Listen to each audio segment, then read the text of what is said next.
नमस्कार मंडळी.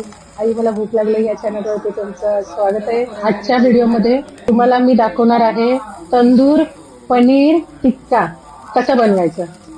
2 चम्मच मालवणी मसाला, 1 चम्मच लाल तिखट, 4 मोठे चम्मच दही, चवीनुसार मीठ, 1 मोठा चमचा कस्तुरी मेथी. हे हलवून घेऊया. 1 चम्मच आलं लसूण पेस्ट. हे मी घेतले अर्धा किलो पनीर आहे आणि मी हे थोडं थोडं करून ह्याच्या बेटलमध्ये मिक्स करते आहे.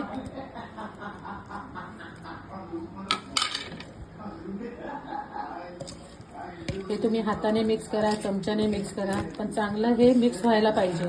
हे बघा, हे थोडं थोडं करून मिक्स केलेलं आहे. अशा प्रकारे मिक्स करायचं आहे.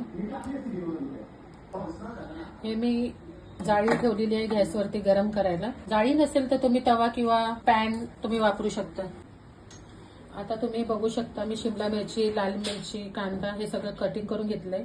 तुम्हाला ज्या भाज्या आवडतील त्या तुम्ही घ्या. त्याच्यानंतर मी ह्या स्टिक्स घेतलेल्या आहेत. आपली जाळी गरम होते तोपर्यंत आपण स्टिक्स तयार करूया.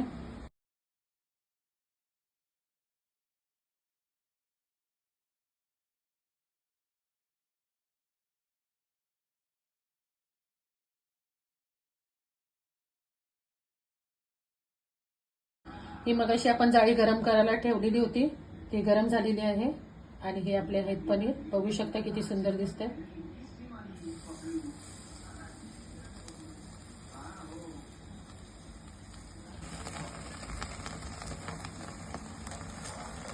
तुम्ही आता बघू शकता तंदूर पनीर टिक्का आपला तयार आहे. तुम्हाला ही व्हिडिओ आवडली असेल तर लाईक, शेअर, सबस्क्राईब करायला विसरू नका. Thanks for watching. बाय.